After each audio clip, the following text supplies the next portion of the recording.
Episode 13 of Flex X Cop starts where we left off with Lee Hyun-jun's appointment as the senior superintendent of Seoul Gangga Police Station and a man dropping dead after climbing over Jin Myeon-chul's gate. A gardener finds the body, and the case is assigned to Team 1. Everyone is shocked to realize that the crime is the Isoo father's house, and reporter Ji Isuk finds out about the case since he follows Team 1 to the crime scene. The victim is Han Dae-hoon. He had no criminal records, but was recently reported missing. Gang-hyun and Isoo visit Dae-hoon's ex-wife and learn that he disappeared 6 months ago and was never found. She explains that they were married 10 years back, and he was an inconsistent businessperson, setting up many failed businesses before he eventually closed them all and started gambling.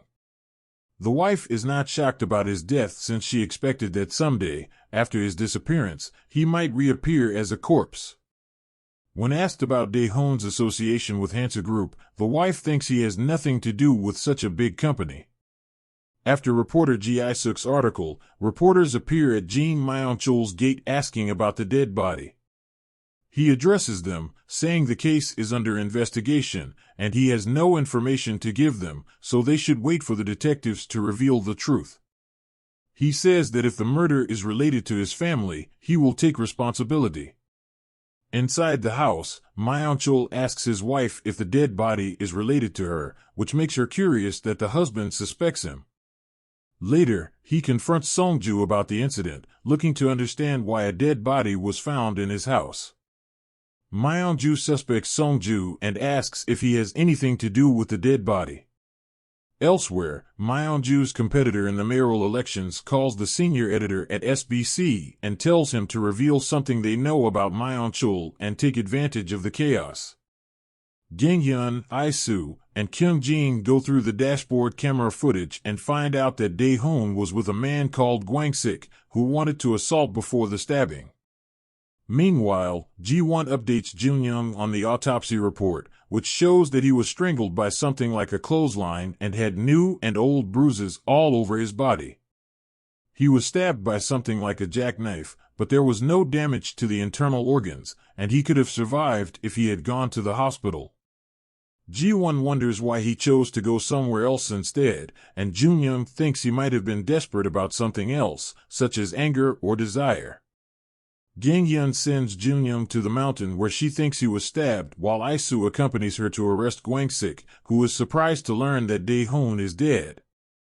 Gwang-sik explains that he followed Dae-hoon to the mountain since he said he knew some people who could help him pay his gambling loans. However, the strangers strangled and stabbed him while Gwang-sik watched hidden in the trees. The forensic report on Dae-hoon's phone returns, showing that his last unanswered call was to Isoo's stepbrother, Jin Sung-ju. Isoo offers to talk to his brother about the call. Upon seeing Dae-hoon's photo, Sung-ju thinks that he looks familiar but is shocked to hear that the last person he called was him. Suddenly, Sung-ju remembers seeing the man during the celebration of the publication of his father's autobiography, and he got his business card at the party. Sung-ju wonders why Dae-hoon tried to call him and assures Isoo that the man is a stranger to him. However, Sung-ju withholds information about what Dae-hoon told him at the party. Isoo gets the CCTV footage of the party from the security office. Captain Lee snoops through Gang-hyun's office desk, finds the report she never submitted about Isoo, and wants him off the case.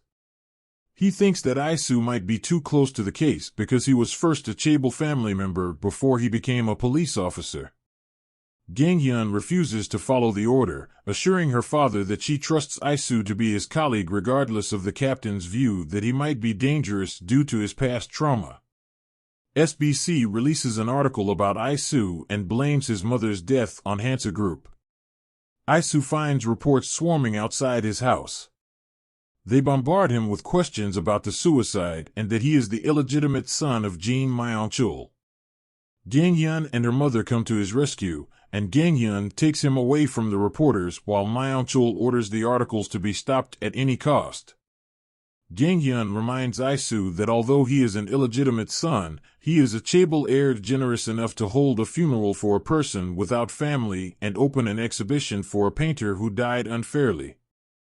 Therefore, the people who criticize him need time to realize that he is a decent person who might become a good detective sometime in the future.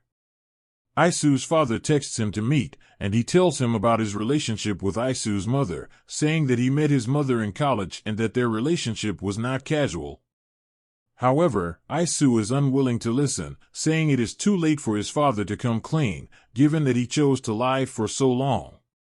In addition, he knew that Isu would go through what he was going through when he decided to run for mayor, but that did not stop him. Therefore, it is a little late for Myeonchul to try to be a good father. Jonghyun calls Isu and asks him to sleep at a hotel, but he chooses to return home. Kyung-jin has some good news to share with the team the following morning. He identified a car that was following Dae-hoon around before he was stabbed, and the driver was Choi Hyun-bae, who has 7 convictions for assault. Junyoung texts Isu about the location of the sting operation, and he joins them soon after. They follow the suspect to an abandoned warehouse, where he meets with his accomplice. They both try to run, but Junyoung quickly apprehends Hyun-bae. Ganghyun takes care of Hyun-bae and asks Junyoung to go help Isu. While waiting, Ganghyun hears mumbling sounds and knocking inside the trunk, and she is surprised to find a woman tied up inside. Meanwhile, Isu catches up to the other suspect and stops midway while handcuffing him when he realizes it is his brother Sungju. The episode review. The episode is an entertaining introduction to the resolution of all the drama and suspense surrounding Isu's family and the relationship between his father and mother.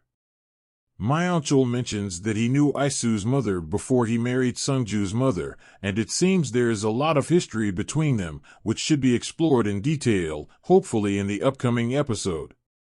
Why is Sungju with the murder suspect? What did Dae-hoon mean when he said he met Sungju long ago when he was a little boy? Is the death of Isu's mother still a suicide? Who is the woman tied up in the trunk?